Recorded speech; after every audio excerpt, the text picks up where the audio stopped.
Welcome back into the Dynasty Nerds YouTube page. I'm your host, Garret Price, and let's talk about 5 takeaways that we got in week 1 of the NFL season.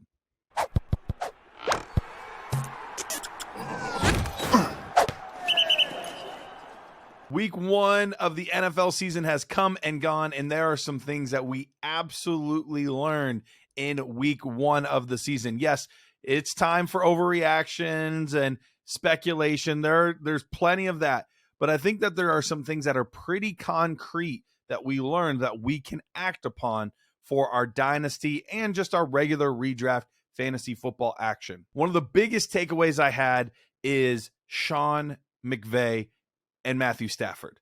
Now, that's going to sound kind of weird at first because I'm assuming you wanted me to say Puka Nacua. And granted, Puka Nacua had an amazing week. 15 targets, 10 receptions, 119 yards. But I think that's a little short-sighted. What I really want to hone in on is that Sean McVay is an incredible offensive mind and great play caller.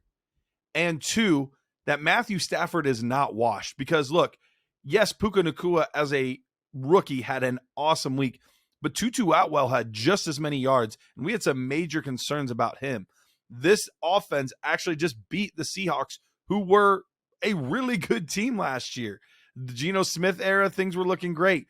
So I think what we really need to take away from this is we need to stop doubting Matthew Stafford and Sean McVay, regardless of how bad things look. Matthew Stafford still got it, and Sean McVay, whoever he has there, he's going to get it done with those players. All right, next thing here that we learned this past week, Tyjae Spears. This one's a little bit sneakier because if you look at the box score, you're like, Tyjae Spears didn't do that much. He only had 3 attempts. Now, 27 yards on 3 attempts is pretty good, but then only 1 catch. Like, why Tyjae Spears? Well, one of those things is he actually had 4 targets, and he just had 1 reception on those 4 targets, but one of those was going to be for a touchdown if Ryan Tannehill could get the ball anywhere near him. But the bigger aspect of it was that Tyjae Spears actually had a better snap share than Derrick Henry. Now, Derrick Henry, we still expect him to lead the team in rushing yards and attempts and all of that kind of stuff. He is still going to be the main guy, but Tyjae Spears is absolutely part of this offense, and he is going to be for the long haul, especially if this team decides to blow it up because things aren't looking good and they ship Derrick Henry out and they ship out DeAndre Hopkins and they put in Malik Willis and all these different things. Tyjae Spears has staying power with this team. Mike Vrabel's not going anywhere. He's a great head coach, and Tyjae Spears is the next bell cow back for the Tennessee Titans. Next thing that we learned, and maybe we kind of already knew this, but we learned that you cannot trust Arthur Smith. Man, so many opportunities for so many fantasy points. And look, Bijan Robinson still had a great week, but Tyler Algier is going to be involved whether we like it or not. And on top of that, they're not going to throw the ball to their playmakers nearly as much as we want. Kyle Pitts had an okay day with 2 receptions for 43 yards, but Drake London, 1 target, 0 receptions. So this Atlanta Falcons offense, while it might produce numbers, it's going to be very, very difficult to nail down exactly what's going on for fantasy football purposes. Still love Bijan, still love him long term, but it's going to be tough to reach the ceiling that we thought he could reach as a rookie if we're still giving so many touches to a Tyler Algier. And you're like, well, he still put up amazing numbers. Yeah, but it was also against Carolina without Brian Burns. So I wouldn't put too much stock into that just yet. This Atlanta offense is going to be pretty frustrating for fantasy football.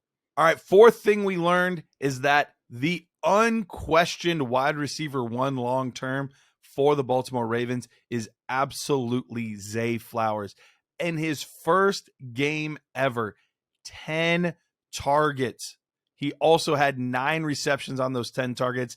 He had 78 yards, 2 rushing attempts on top of that. They were trying to get the ball in his hands as much as possible. In this new offense with Todd Monken, Zay Flowers is going to be a focal point. Now, those touches might decrease a slight little bit once we get Mark Andrews back in the fold, but I know there was a lot of talk about Odell, a lot of talk about Rashad Bateman. I think those guys are secondary pieces to Zay Flowers because right away we're already seeing Zay Flowers is earning the eyes of Lamar Jackson, and he's going to get him the ball as much as possible. And it makes perfect sense. The main wide receiver in this offense for a long time was Marquise Hollywood Brown, a very similar style player to Zay Flowers. And I think you could argue that Zay Flowers is naturally a little bit more talented, maybe even, than a Marquise Hollywood Brown. Can do a little bit with the yards after the catch and some things like that. So it'll be really interesting to see how it all plays out. But Zay Flowers is a legit weapon, and he is the unquestioned top wide receiver and a true fantasy option in 2023. Last but not least, Anthony Richardson is Superman. That's one of the things I wanted to see with no Jonathan Taylor, with weapons that are okay, a bad offensive line, a subpar defense. Will he be able to get it done against the best team in the division, the Jacksonville Jaguars? And that answer was absolutely yes. Now, sure, maybe he won't have the best NFL numbers this season, but between what he can do with his arm and what he can do with his legs, he's going to get rushing opportunities, rushing touchdowns. He's going to put up yards, whether it's by hook or by crook.